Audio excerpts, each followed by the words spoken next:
तो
প্রভু কহেন কৃষ্ণ সেবা বৈষ্ণব সেবন নিরন্তর কর, কৃষ্ণ নাম সর্বকৃষ্ণ।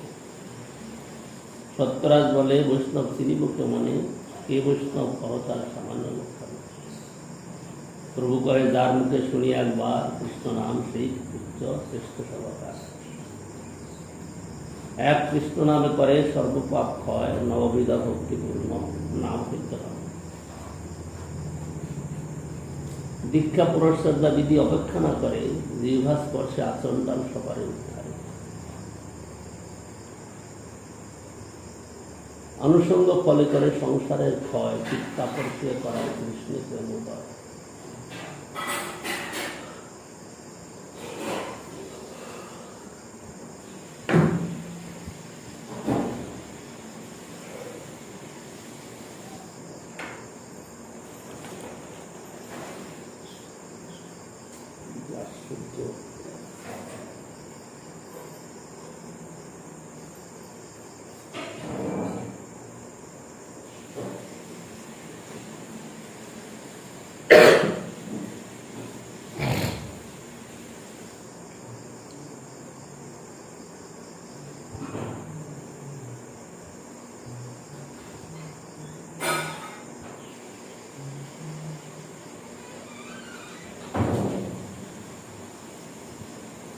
একমাত্র কৃষ্ণ নামে সর্বসিদ্ধি হয়, এইরূপ শ্রদ্ধাবান ব্যক্তিকে বৈষ্ণব বলিয়া জানে।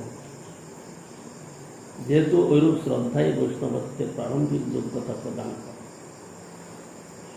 কিন্তু তৎসত্ত্বেও কৃষ্ণ নামে তাহার কোমল শ্রদ্ধার প্রাপ্তবশত তিনি নিরন্তর নাম গ্রহণ করেন।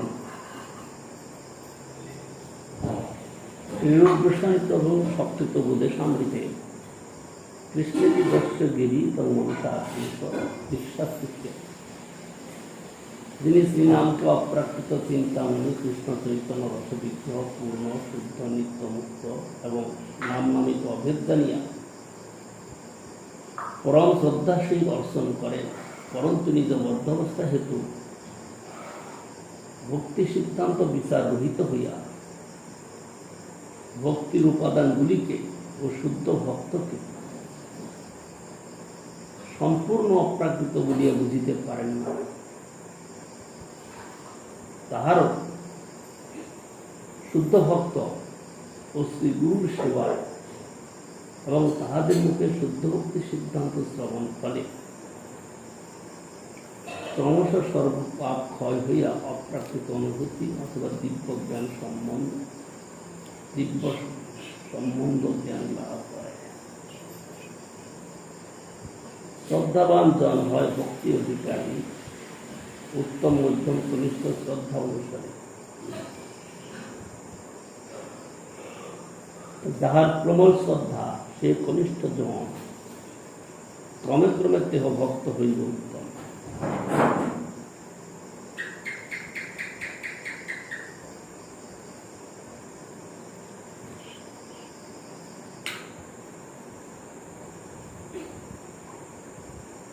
রতি প্রেম তারতম্যে ভক্তি তরতম,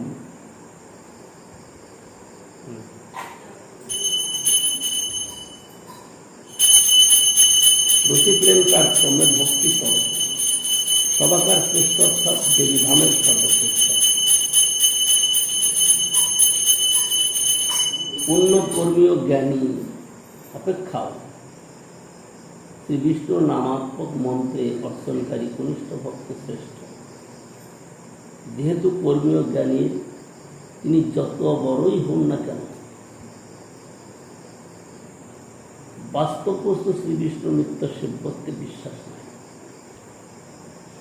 সুতরাং মুখে বেদ মানিলেও তাহারা প্রকৃতপক্ষে নাস্তিক।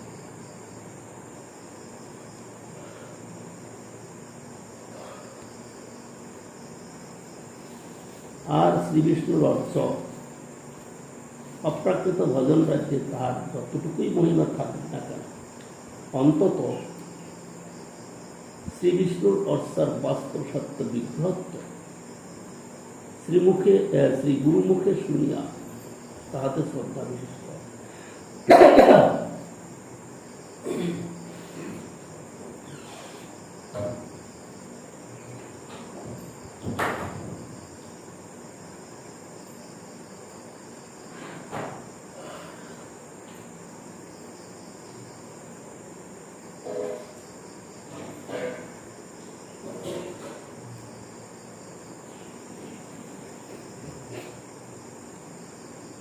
এক কৃষ্ণ নামে করে সর্বপাপ ক্ষয়, নববিধা ভক্তিপূর্ণ নাম হইতে পারে।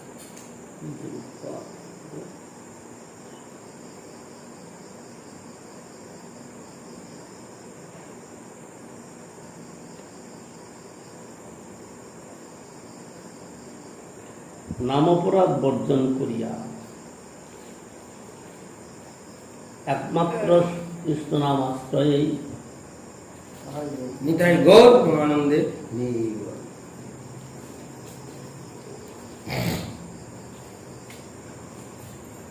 নাম অপরাধ বর্জন করিয়া একমাত্র কৃষ্ণ নাম আশ্রয়েই সর্বপাপ ক্ষয় হইয়া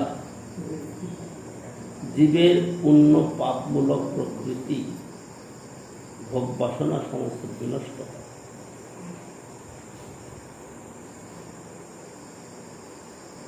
শ্রীনাম গ্রহীতাই সকলের শ্রেষ্ঠ পূজ্য। শ্রীনাম ভজনে নবদা ভক্তি পূর্ণতা লাভ করে।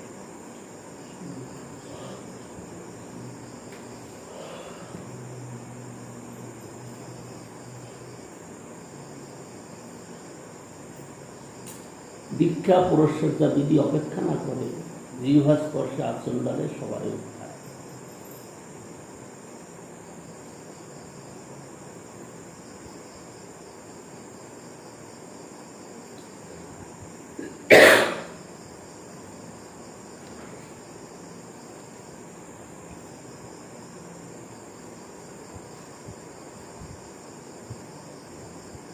যাহা হইতে অপ্রাকৃত দিব্য জ্ঞান উদয় এবং পাপের সম্যক রূপ ক্ষয় হয়, তত্ত্বশাস্ত্রবিদ পণ্ডিতগণ তাহাকে দীক্ষা বলিয়া প্রকৃষ্ট রূপে সংজ্ঞা দিয়াছে।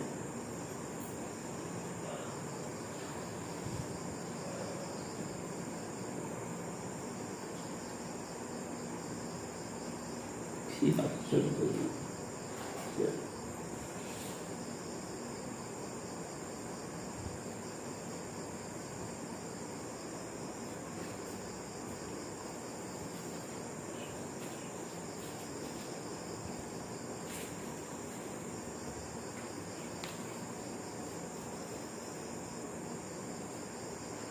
দ্বিজানাম অনুপেতনাং সকর্মাধ্যনাদিষু যথা অধিকার নাস্তি হর্ষাৎ উপনয়নাৎ অনু তথা অত্র অদীক্ষিতানাং তু মন্ত্রদেবর্শনাদিষু না অধিকার হস্তি অত কুর্যাৎ আত্মানং শিব সংস্কৃতম। অনুপনীত বিপ্রের যেরূপ সকর্ম অধ্যয়নাদিতে অধিকার হয় না, উপবিদ গ্রহণের পরে অধিকার হয়, তদ্রূপ অদীক্ষিত ব্যক্তিরও মন্ত্র দেবতার পূজা দিতে অধিকার হয় না।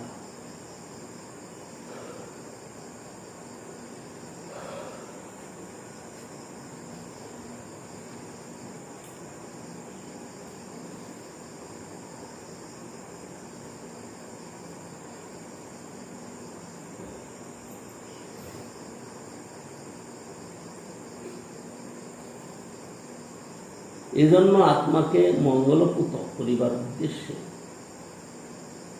নিঃশ্রেষার্থী দীক্ষা গ্রহণ করিলেন।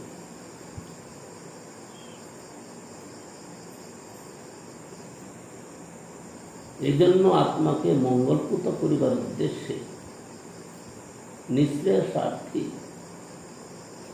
দীক্ষা গ্রহণ করিলেন। কারণ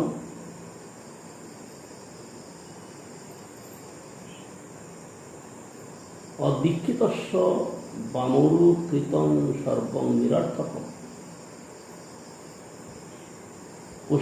পশুজনিম অবাপ্নতি দীক্ষা বিরহিত জনঃ।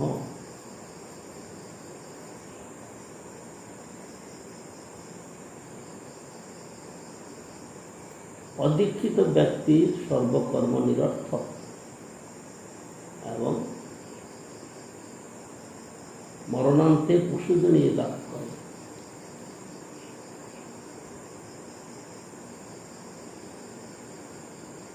সেই জন্য বিষ্ণু দীক্ষা গ্রহণ করে অর্চন করা প্রশস্ত।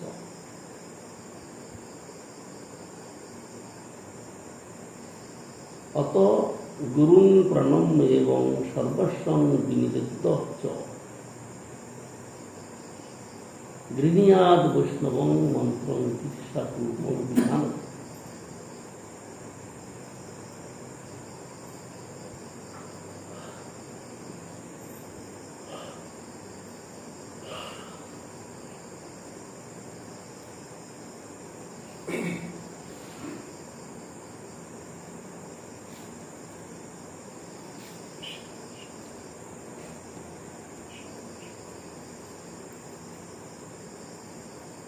যথা কাঞ্চনতাং জাতি কাশ্যং রসবিধান তথা দীক্ষা বিধান দ্বিজত্বং জায়তে বিধান।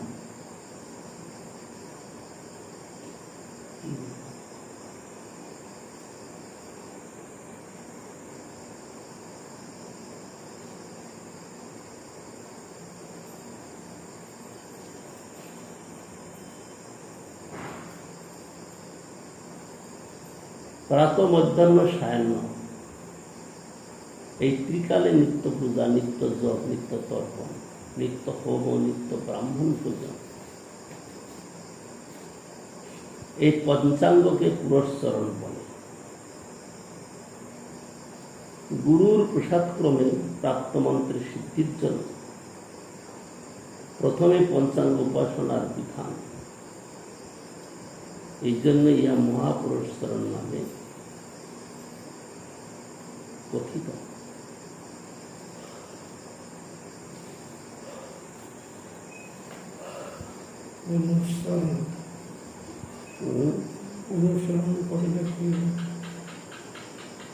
পুরস্চরণ করা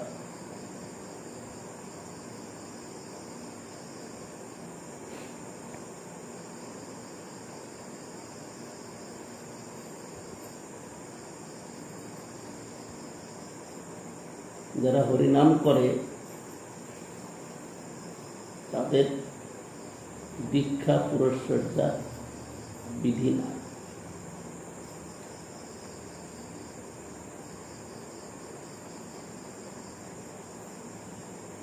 যারা হরিনাম করে হরিনামেই সর্বসিদ্ধি হবে।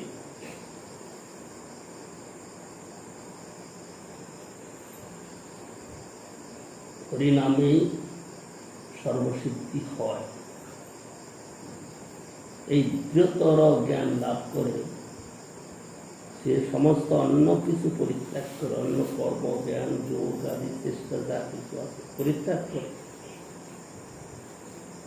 একমাত্র নামাশ্রয়ে কাল কাটায়। তার দীক্ষা পুরস্কারদের অপেক্ষা রাখে না। কিন্তু আমরা তো হরিনাম আশ্রয় নিয়েছি, তাহলে আমাদের দীক্ষার অপেক্ষা কেন?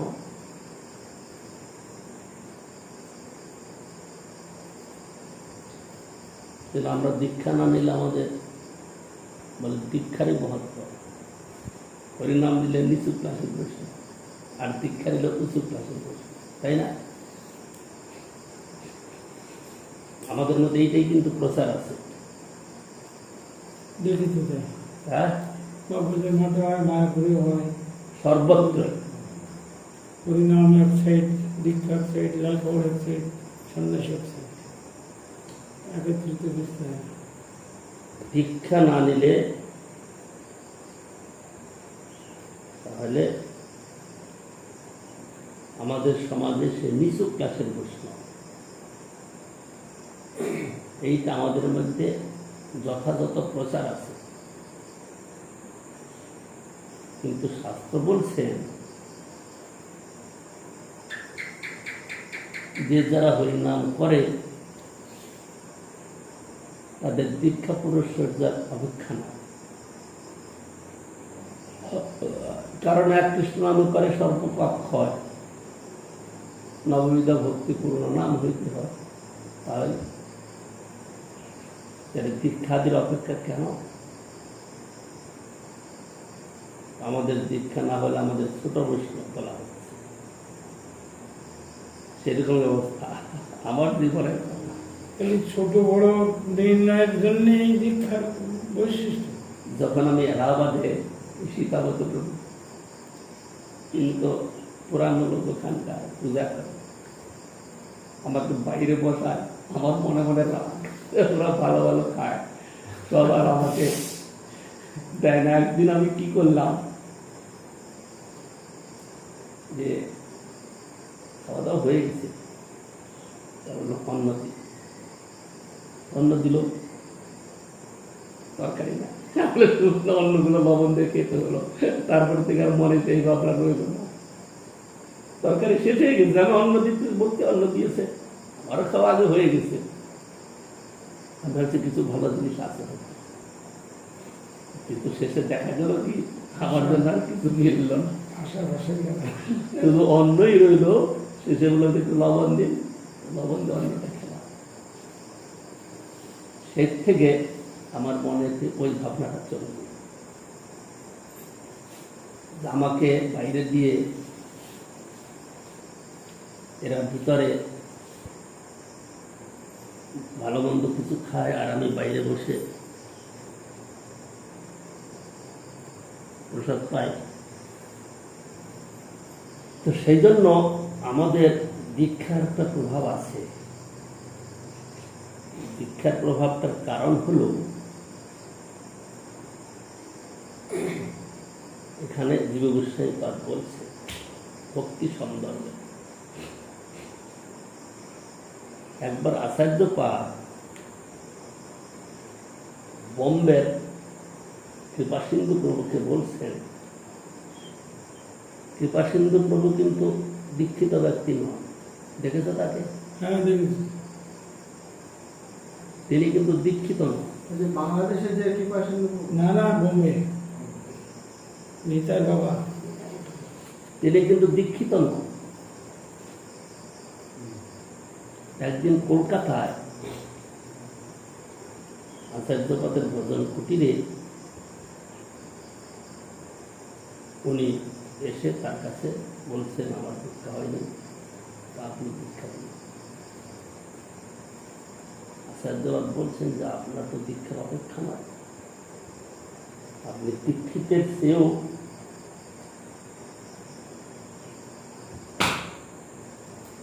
অনেক উন্নত। আমি তখন বললাম, দীক্ষা না নিলে হবে কি করে, এই দীক্ষার দরকার, আমি শাস্ত্র বলছেন। বলে, ও তুই বড় শাস্ত্রবিদ হয়ে গেলে দেখছি। মানে তখন তো নতুন নতুন, মানে গুরুর উপরে গুরুগিরি করা, তুই বড় শাস্ত্রবিদ হয়ে গেলে। সেই কথাটা এখানে বলছে।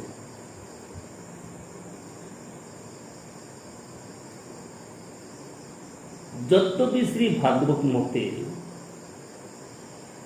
পঞ্চরত্র আদি বধ অর্চন মার্গস্য আবশ্যকতম নাস্তি। একটা হলো ভাগবত মত, একটা হলো পঞ্চরত্র মত। এইবার আয়োধ্যা শেষ হয়েছে। কৃষ্ণ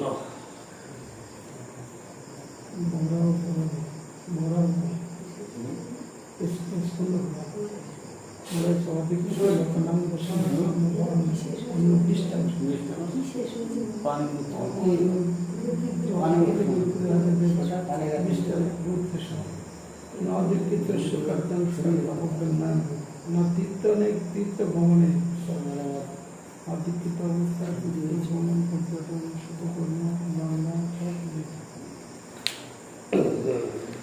অধিকৃত ব্যক্তি মরণে ভগবান নরকম গেছে।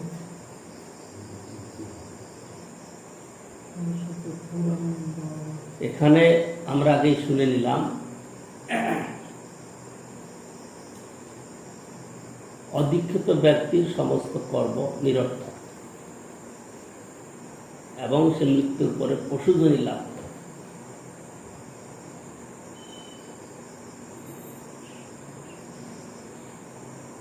অত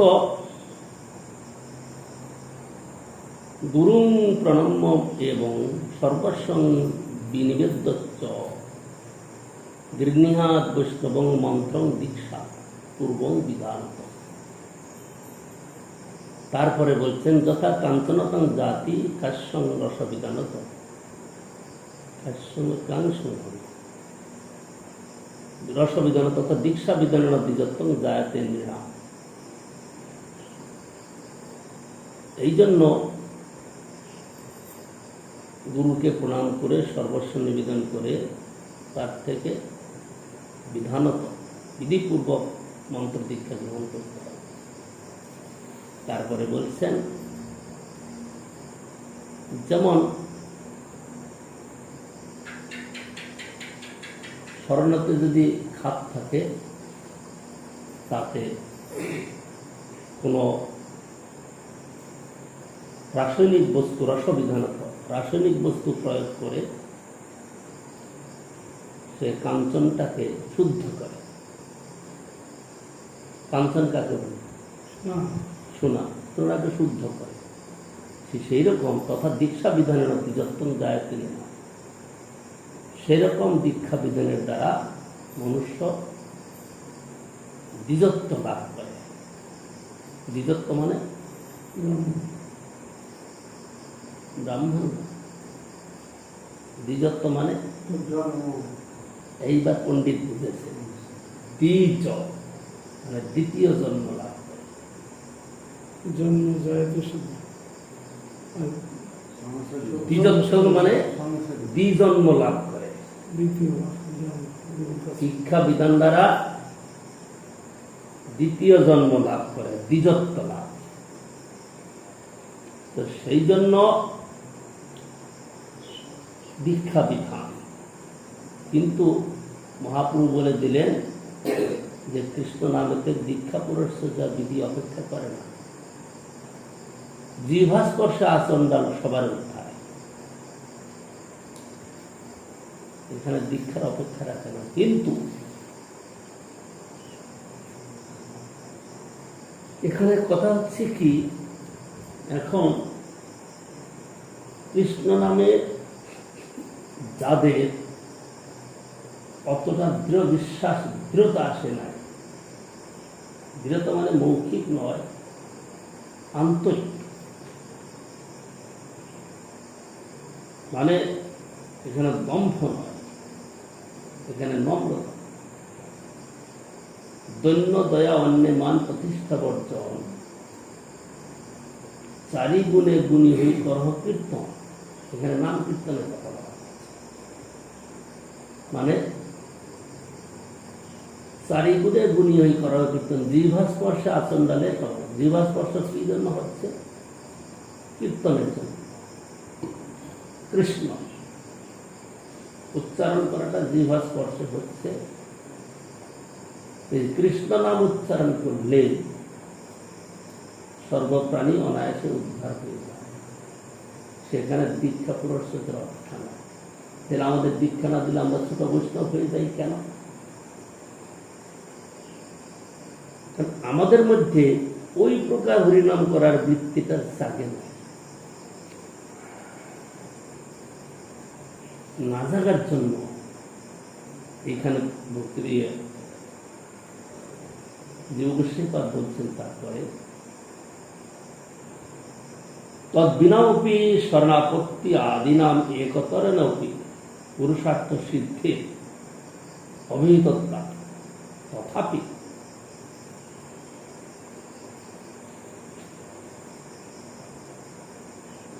যদ্যপি শ্রী ভাগবত মতে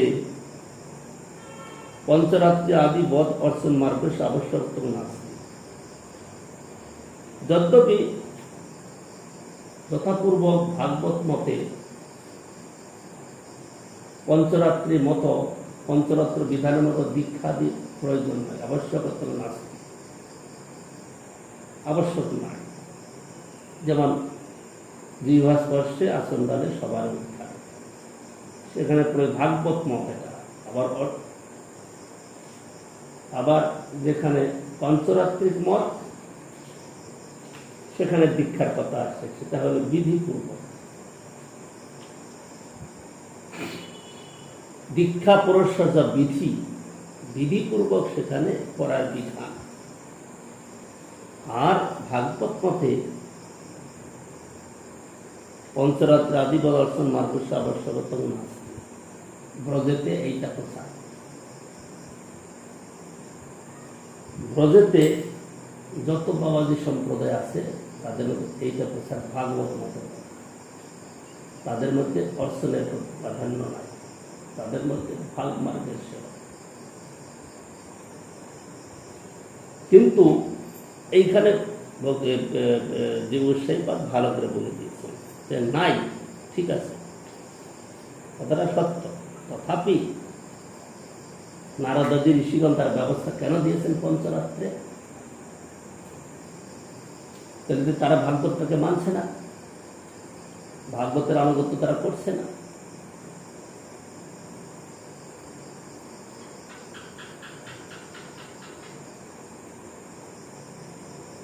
তথাপি শ্রী নারদাদির বট অনুসরদ্ভি শ্রী ভগবতা সহ সম্বন্ধ বিশেষং দীক্ষা বিধানেন শ্রী গুরুচরণ সম্পাদিত চিকিৎসদ্ভি কৃতায়াং দীক্ষায়াম অর্চনম অবশ্যম ক্রিয়তে।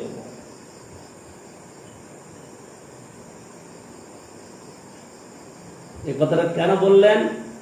যে নারদাদি ঋষিগণ তারা ভাগবত মতেরই অনুসরণ করেও তারা দীক্ষা বিধানটা দিয়েছে। শ্রী গুরুচরণ সম্পাদিত চিকিৎসদ্ভি কৃতায়াং দীক্ষায়াম অর্চনম অবশ্য ক্রিয়তে। নারদাদির যদ্যপি ভাগবত মতে হরিনামে সর্বসিদ্ধি দেবে, আর কোনো কিছুর দরকার নেই, তথাপি নারদাদি ঋষিবর্গ তারা অর্চন মার্গকে প্রাধান্য দিয়েছেন, অর্চন মার্গেরও প্রাধান্য দিয়েছেন। কেন? যে অর্চন করবে, গুরুচরণ আশ্রয় করে তার কাছে মন্ত্র দীক্ষা নিয়ে অর্চন করবে।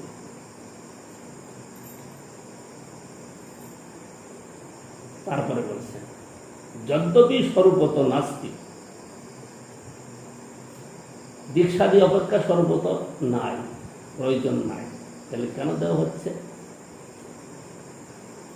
তথাপি প্রায় স্বভাবত দেহাদি সম্বন্ধে অদর্যশীলানা বিক্ষিপ্ত চিত্তানাং জননাং তত্ত্ব সংকোচীকরণায় শ্রীমদ ঋষি প্রভৃতি ভীর অত্র অর্চন মার্গে কচিত কাচিত মর্যাদা স্থাপয়তি অস্তি। কারণ ভাগবত মার্গটা একেবারে সোজাসুজি হরিনাম করো আর সর্বসিদ্ধি হয়ে যাবে। আমরা শুনি বলি সর্বত্র এইটাই চলছে, কিন্তু কার মুখে নাম হবে প্রথম তো এইটা বিচার করতে হবে। হরিনাম করো সর্বসিদ্ধি, তো হরিনামটা কার মুখে উচ্চারণ হবে? নামাক্ষর বাহিরায় বটে, নাম কবু নয়, সদা নাম অপরাধ, কবু নামাভাস হয়। সবসময় নাম অপরাধী হচ্ছে, কদাচিৎ কোনো ভাগ্য বলে নামাভাস হয়, কিন্তু নামাভাসটা তো আমাদের পক্ষে কোনো শুভ সূচক নয়। আমাদের কাছে হলো শুদ্ধ নাম। নামাভাষায় কি নামাভাষায় মুক্তি। নামাভাস যখন আমরা বলছি নামাভাস, এটা কোন অবস্থায় নামাভাস হয়?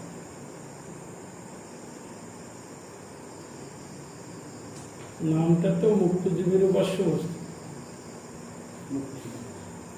তব স্বল্প স্ফূর্তি পায় উগ্রতা দূরে যায়। নামাভাসটা কোন অবস্থায় হয় যেটা প্রশ্ন করছি।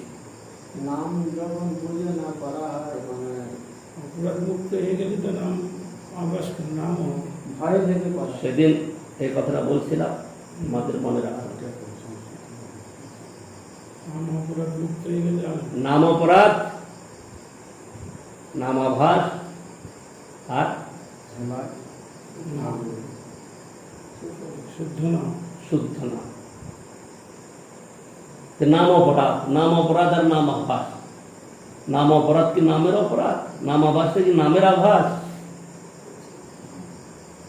নাম উচ্চারণকারী, নাম কীর্তনকারী অধিকার বুঝে এগুলা হয়েছে। নাম অপরাধ বলতে নামের অপরাধ শব্দটা তো শুনতেও খারাপ লাগে। নাম অপরাধ আমি আগে তাই ভাবতাম, যিনি বলছেন তাকে বলা আছে। যে নাম অপরাধ শব্দটাও শুনতে খারাপ লাগে।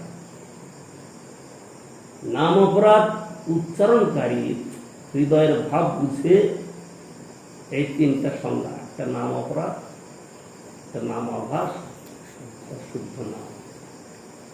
নাম অপরাধ মানে উচ্চারণকারীর মধ্যে সম্বন্ধ যেন নাই, অপরাধ রয়েছে, সেটার নাম অপরাধ। এর থেকে উপর উঠল কোনটা? যার সম্বন্ধ হয়েছে নামাভাস। নামাভাস, নামাভাসী ব্যক্তি যার অপরাধ শূন্যতায়, অপরাধ না কিন্তু সম্বন্ধ জ্ঞান পাই। সম্বন্ধ জ্ঞান না হলে নামাভাস আসবে। আসবে না কেন? নামাভাসটা সেই অবস্থাতেই হবে। নামাভাসটা তো সম্বন্ধ জ্ঞান না থাকলেই হলো। সম্বন্ধ জ্ঞান থাকলে যদি নাম করে তা শুদ্ধ নাম হবে। নামাভাস তখনই তো হবে যে সম্বন্ধ জ্ঞান নাই বলে।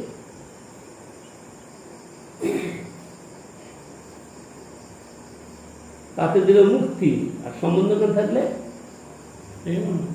প্রেম হবে, ভক্তি হবে। তাহলে সম্বন্ধ জ্ঞান শূন্য অবস্থায় এবং অপরাধ শূন্য, অপরাধ না,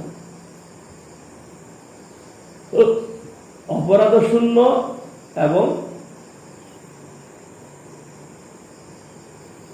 সম্বন্ধ জ্ঞান শূন্য, এই অবস্থায় যে নাম উচ্চারণ হয় তাকে বলা হবে নামাভাস।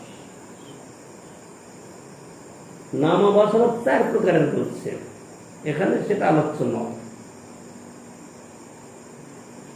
এখানে ওটা আলোচ্য নয়। এখানে আলোচ্য হলো 1 নাম অপরাধ, 1 নাম আভাস, শুদ্ধ নাম। তাহলে 1 কৃষ্ণ নাম করে সর্বপাপ ক্ষয়। সেই কৃষ্ণ নামটা কার মুখে হচ্ছে? সম্বন্ধ জ্ঞান যুক্ত এবং নিরপরাধ। বুঝতে পারলো কথাটা? তাহলে সেরকম নাম যে উচ্চারণ করবে কয়জন খুঁজে পাওয়া যাবে? তাহলে কি করবে? তাহলে কি করবে? ক্রমে ক্রমে সে হইবে উত্তম। ক্রমে ক্রমে শ্রবণ কীর্তন আদির দ্বারা আমার মনের ভাবনা কি যে আমি শুদ্ধ হব, হতে হবে। সেই জন্য আমি গুরুর কাছে এসেছি, সেই জন্যই গুরুদেবকে প্রণাম করি, সেই জন্যই সাধুকে প্রণাম করি, সেই জন্যই সাধু সঙ্গ করি। মহাপ্রভু বললেন এখানে কৃষ্ণ সেবা বৈষ্ণব সেবন। কৃষ্ণ সেবাটা কঠিন কাজ না। কি নামটা ছেড়ে দিয়ে শুধু বৈষ্ণব সেবা করবে? কৃষ্ণ সেবাটা কঠিন কাজ না। রান্না করে নিয়ে দিয়ে দিল, ঘন্টা বাজে দিল, ভোগ হয়ে গেল। নাম সংকীর্তন করাটাও কঠিন নয়। নাম আমরা হরিনাম করছি, কিন্তু এখানে যে কথাটা বলছেন বৈষ্ণব সেবন, যদি বৈষ্ণব সেবনটা কম করে যায় তাইলে আমাদের কৃষ্ণ সেবাও হবে না, আমাদের নামও হবে না। বলে কেন? এটা আবার কেমন কথা হবে? আপনি তাহলে নতুন নতুন সিদ্ধান্ত বলছেন।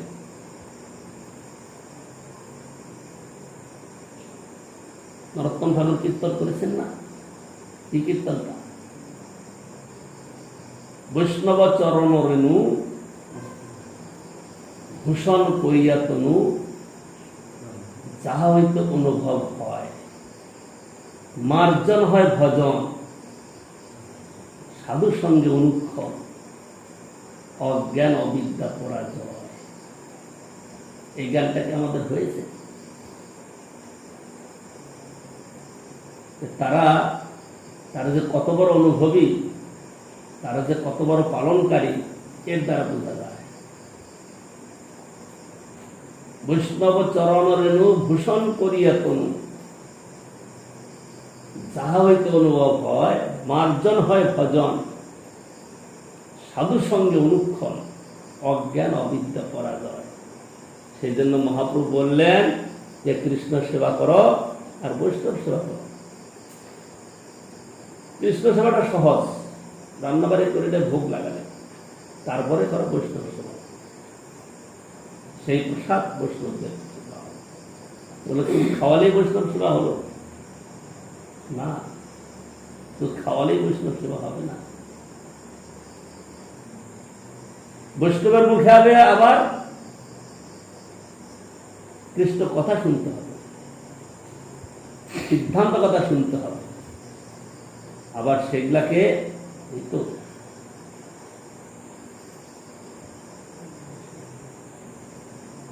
পরন্তু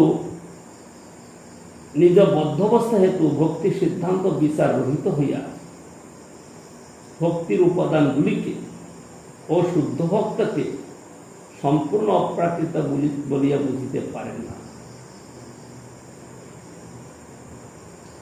এরকম ব্যক্তিরও শুদ্ধ ভক্ত এবং শ্রী গুরুর সেবায় এবং তাহাদের মুখে শুদ্ধ ভক্তি সিদ্ধান্ত শ্রবণ ফলে ক্রমশ সর্বপাপ ক্ষয় হইয়া অপ্রাকৃত অনুভূতি অথবা দিব্য সম্বন্ধ যেমন লাভ হয়।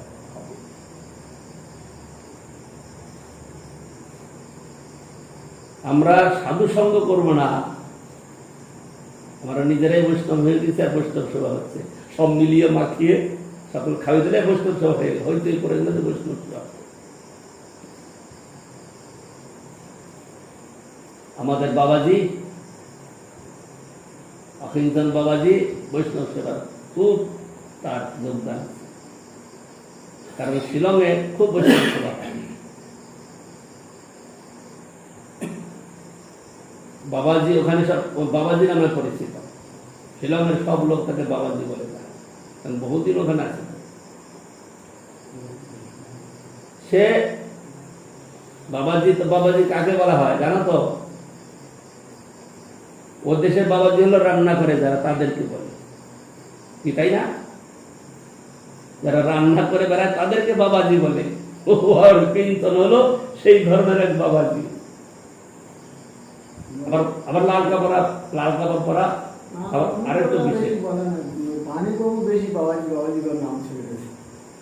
ও তো এমনি ডাকে, কিন্তু ওখানে বাবাজি বলে জানে সব। এইটাই প্রচার না, এইটাই স্বাভাবিক। তাদের যারা রান্না করে মানে ওই বৈষ্ণব সেবা আদিতে তাদেরকে বাবাজি বলা হয়।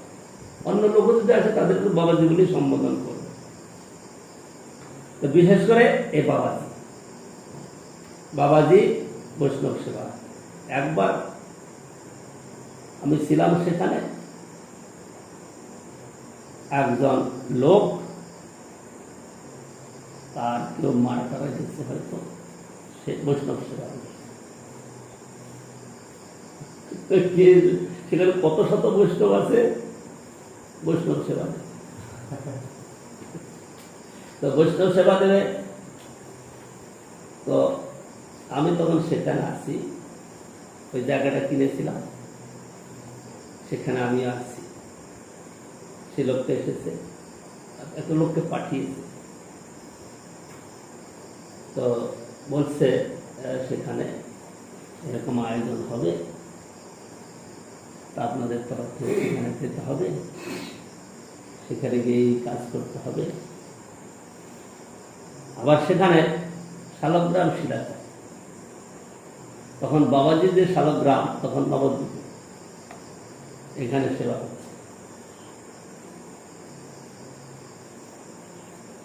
আমি হিসাব দিলাম তাকে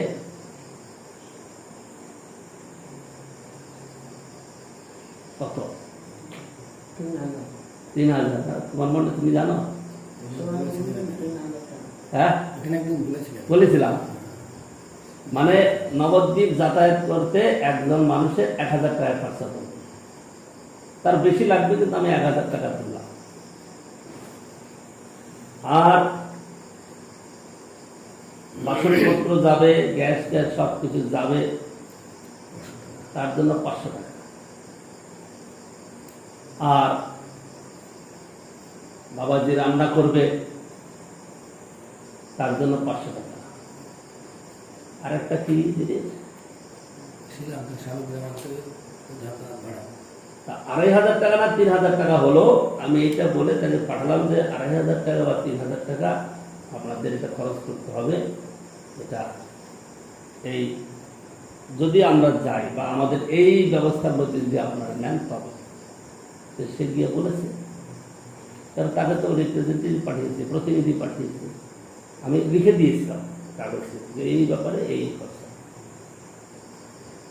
লিখে দিই, কি মুখে বলেছি, এটা লিখেই দিয়েছিলাম মনে হয়। তো সে গিয়ে বলেছে, ফোন করেছে, আমার ফোন নাম্বার দিয়ে দিয়েছে, আমার ফোনে ফোন করেছে, ফোনগুলো তো গরম হয়ে গেছে, আপনারা এরকম আগেই টাকা চেয়ে বসেছেন করেছেন। আমি বললাম টাকা চেয়েছি মানে দাদা খরচ সেটা চেয়েছি, আপনার টাকা চেলাম কোথায়, এটা অবশ্য খরচ হবে না, আমরা পরে দেবো। পরে কি ঠকাবেন আপনি, তার ই আছে দায় আছে, আমরা আগে খরচ করে বসবো আর আপনি আমাদের বললেন আমরা তো দেবো, ও আমরা জানি তার দরকার নাই। তাহলে আপনি এক কাজ করেন, আপনি উৎসব করবেন, পয়সা আপনাকে বেশি খরচ করতে হবে না, শালগ্রামেরটা বাদ দিন, 1,000 টাকা কেটে দিন। তারপরে বাসনপত্র নিতে হবে না, কেটে দিন 500 টাকা। তারপরে আর একটা কি বললাম, 500 টাকা কেটে দিন, 2,000 টাকা কাটা গেল। আর 500 টাকা বাবাজির রান্না, ওকে 100-200 ধরে দেবেন, তাদের কি যায় আসে, তো আপনার পয়সা খরচা হবে না। বলতে আমাকে যেরকম বোঝায় না, বোঝানোর কি দরকার, আপনাদের মাথায় দিতে হবে যে বাবাজিকে ডেকে নিলেন, খাওয়ালেন, তাহলে 200 টাকা হাতে ধরে দিলেন, কাজ হয়ে গেল। আর বললেন শালগ্রাম নিয়ে আসতে হবে, আসলে শালগ্রাম এখানে নাই, রয়েছে নবদ্বীপে। যদি আনতে হয় একজন লোককে যেতে হবে, সেখানে আনতে হবে, সে একটা বাদ দিয়ে দিন, তাইলে কেটে গেল।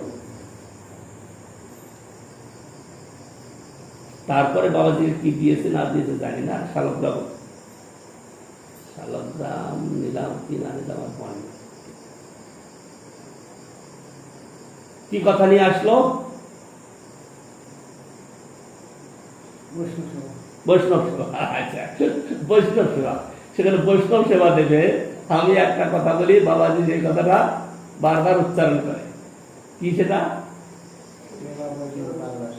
কেবা বৈষ্ণব কারবা সেবা। এখানে আমাদের বাবাজি বৈষ্ণব আর সব বৈষ্ণব সেবা হচ্ছে। সারাদিন ভোর রান্না করলো, সে ভোরবেলার থেকে 3টার থেকে রান্না শুরু করলো, রান্না করলো দুপুরবেলায়। হ্যাঁ, আসামে 5টা করে দুপুরবেলায় কি করলো, বড় একটা নিল আর তার মধ্যে সব ঢেলে দিয়ে, খুন্তি দিয়ে, হাতা দিয়ে, চারিদিকে ঘেটে ঘুটে, এই বৈষ্ণব সেবা হচ্ছে, দিয়ে দাও সেবা হচ্ছে, বাস বৈষ্ণব সেবা হয়ে না। সেই বৈষ্ণব সেবার কথা মহাপুরুষ বলেন না।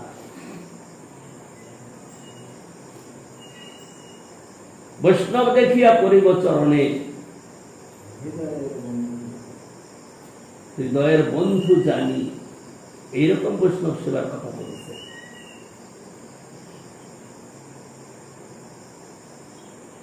যদি বৈষ্ণব সেবা হয় তাহলে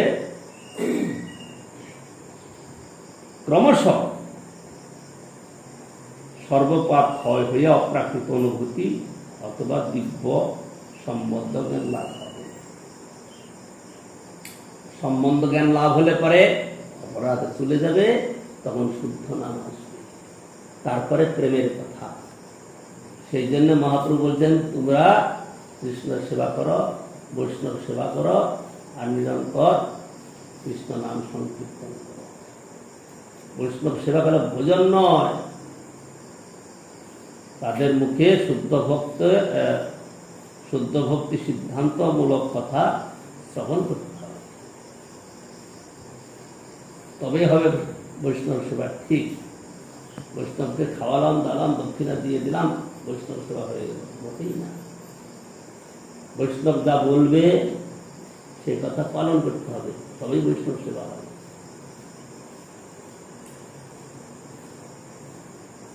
বৈষ্ণব বলবেন কি? বৈষ্ণব দেখিয়া পরিব চরণে হৃদয়ের বন্ধু জানি, এই জ্ঞানটা দেবেন বৈষ্ণব।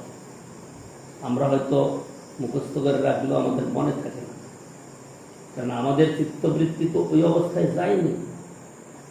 সেই জন্য বৈষ্ণবদের কাছে শুনতে হবে কি, যে বৈষ্ণব দেখিয়া পরিব চরণে হৃদয়ের বন্ধু জানি।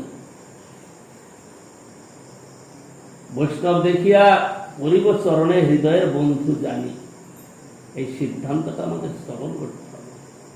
শ্রবণ করে চিত্তে নিতে হবে, তারপরে গিয়ে হবে বৈষ্ণব সেবা। এখন এই বৈষ্ণব সেবার কথা ভাগবত শাস্ত্রে বলছেন, যেখানে পঞ্চরাত্রের মতো অর্চনাদির বিধানের প্রয়োজন নাই, সেখানে সহজ, সেখানে সম্বন্ধ জ্ঞান রয়েছে, সেখানে অপরাধ শূন্যতা রয়েছে, সেখানে আর এসবের আবশ্যকতা না। কিন্তু যেখানে এই অবস্থা নাই, সেখানে কি বলছেন, যদ্যপি সর্বত নাস্তি দীক্ষাদি অপেক্ষা তথাপি প্রায় স্বভাবত দেহাদি সম্বন্ধে কদর্যশীলা না। কদর্যশীল কাকে বলবে? কদর্য শব্দের অর্থ কি?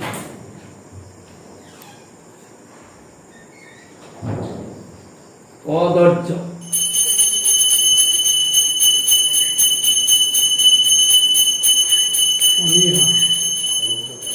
হ্যাঁ, কদর্য শব্দের অর্থ কি হবে? কু আচরণকারী, কু আচরণ কদর্য। কদর্যশীল, কু আচরণশীল। কু আচরণ মানে ভক্তি বিরুদ্ধ আচরণকারী, কদর্য। কদর্য ভাষা বলে না, আর কদর্য ভাষা বলে মানে একবারে অন্যায় ভাষা, যেটা সমাজের মধ্যে কুভাষা প্রচলিত নেই। তো যদ্যপি সর্বত নাস্তি তথাপি প্রায় স্বভাবত দেহাদি সম্বন্ধে কদর্যশীলা না, মানে কু আচরণ করে যারা। এটা যদি সন্ধি বিচ্ছেদ দেখো, সন্ধির মধ্যে রয়েছে কু আচরণকারী। কু এখানে আছে,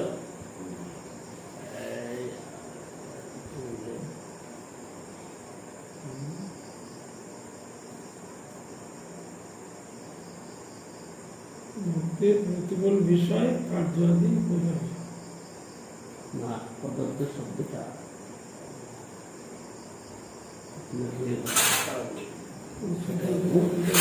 বক্ষণ করে তার প্রতি অনুভূতি, যেটা প্রতিকূলতা।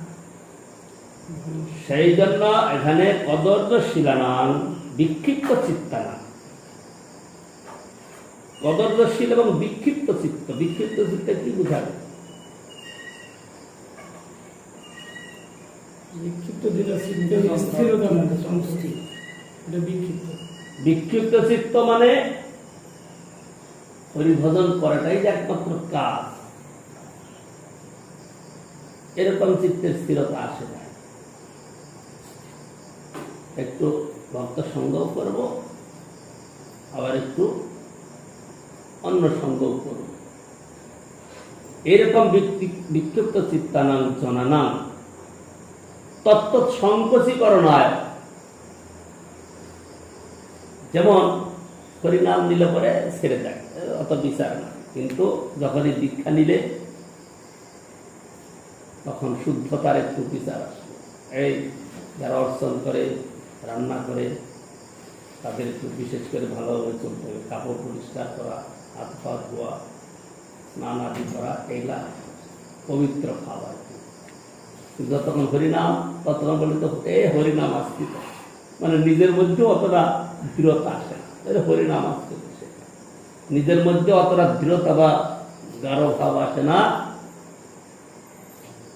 এবার এসে হরিনাম আসছে তো দীক্ষিত নয়, এই কথাটা আমাদের মধ্যে খুব প্রচার আছে। কিন্তু তো শুনেছি যে দীক্ষা অপেক্ষা হরিনামের জন্য বেশি। তো দীক্ষিত নয় বলে কি করছে, সে সাধারণ, আর দীক্ষিত হলে পরে অসাধারণ। তার মানে তার মধ্যে আচরণের কথাটা আসছে। আচরণ কি? সবসময় নিজেকে পবিত্র রাখা, কমসে কম শারীরিক পবিত্রতা,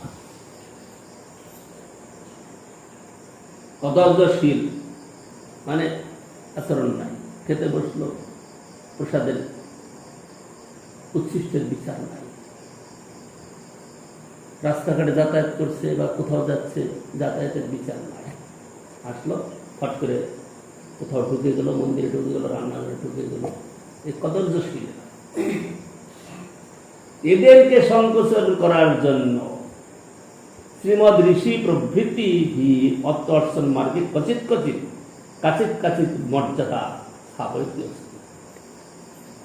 কচিত কচিত কাচিত কাচিত মর্যাদা দিয়েছেন, কখনো কখনো তারা মর্যাদা দিয়েছেন। কারণ এই মর্যাদাটা যদি না দেওয়া হয় তাইলে হরিভজন করার মতো শুদ্ধ চিত্তবৃত্তিরই আবিষ্কার হবে না। চলছে তো, চলে তো, এই ভাবটা থাকবে, চলছে তো, জানেই না বলেই চলছে, জানলে পরে তার চলবে না।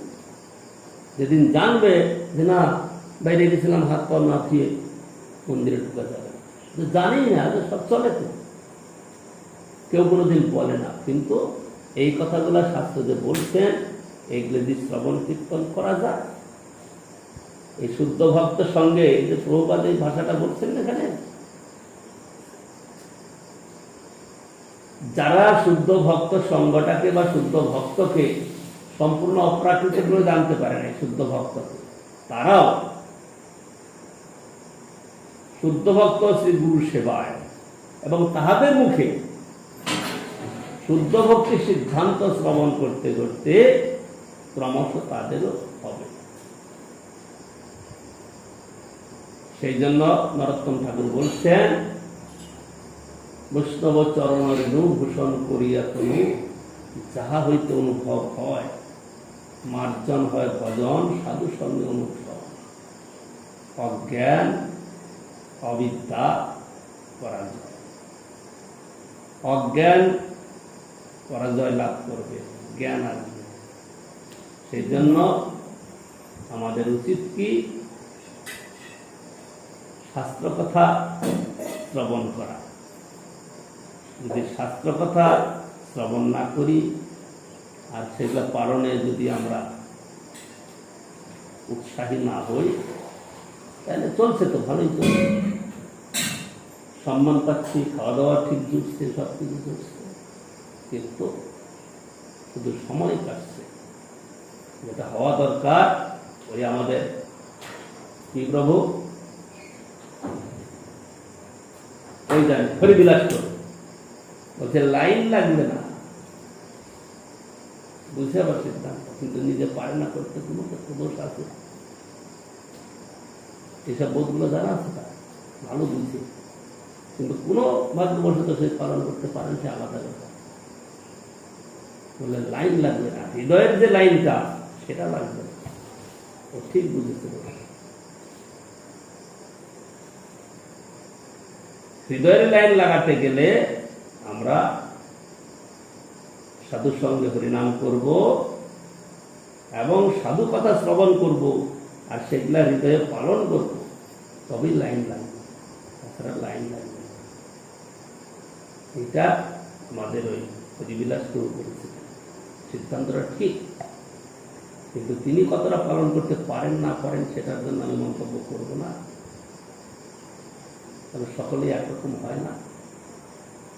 গুরুদেবের কাছে বাগবাজারের ক্লাসে শুনেছি এই যে অত শ্রীকৃষ্ণ নামাদি নামভাবে গ্রাহচন্দ্র দোষী সেবনমুখী এই জীবাধন স্বয়ং স্ফীত বললেন, প্রসঙ্গ আর পরিচর্যা 50% সামঞ্জস্য থাকবে। এটা গুরুদেবের মুখে শুনেছি। আর হরিজন মহারাজ মোগল সেনাতে বলেছিলেন যে এক সিটিয়ার যদি সেবা হয় সেটা পারবে ফুলমতি। মহাপ্রভু দাস ছিল তখন। তার মানে অধিকভাবে ওই জায়গায় সেবা কাজ করা হতো। তাই হরিজন মহারাজ ওইটা বলে খুব একটা ধমক দিলে না, হ্যাঁ দিন রাত এরকম করছে। কেন গুরুদেব বলেছে ফুল লাগাতে টাইম কোথায়, না বললে অনেক একাধিক করো না, হরিনাম একটু করো। পরিচর্যা গুরুদেবের মুখে শুনেছি, পরিচর্যা প্রসঙ্গ দুটো সামঞ্জস্য সমান থাকে।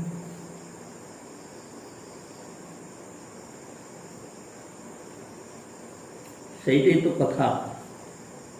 এতক্ষণ কি বললাম সেই কথাটা তো বলা হলো। যদি এক সিটিয়ার সেবা হলো, শুদ্ধ ভক্ত সঙ্গে শুদ্ধ সিদ্ধান্ত শ্রবণ করে সেগুলা পালন করতে হবে, এই কথাটাই তো বলা হলো নাকি? পরিচর্যা প্রসঙ্গ দুটোই থাকে। আমি পরিচর্যাটা করলাম, হরিনামটা করলাম না। পরিচর্যা কাকে বলে? সেবা আর প্রসঙ্গ শ্রবণ রূপা, কীর্তন রূপা, এগুলি প্রসঙ্গ। সেই কথাটা তো এতক্ষণ আলোচনা করা হলো যে শুনতে শুনতে ক্রমে ক্রমে সেও জানবে, জ্ঞান লাভ করবে, আচরণ করতে পারবে। এই কথাটা তো আলোচনা হলো। ওটা তুমি আচার্যদের কথা, এটা নির্দিষ্ট কথা, প্রসঙ্গের উপর পরিচর্যার উপর, এ কথাটা ঠিক তো। এই কথাটাই তো এখানে দুইটাই আলোচনা হলো। অর্চন পূজা করবে, গুরু সেবা করবে, আর গুরু মুখে সাধু মুখে কথা শ্রবণ করবে, সেটা পালন করবে, এটাই তো হলো।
विजय भगवान मंगल मास हरिनाम जय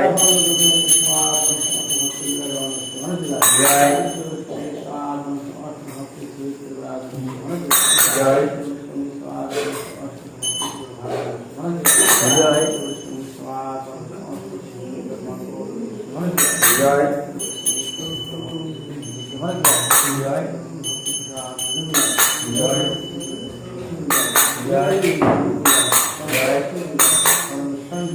জয়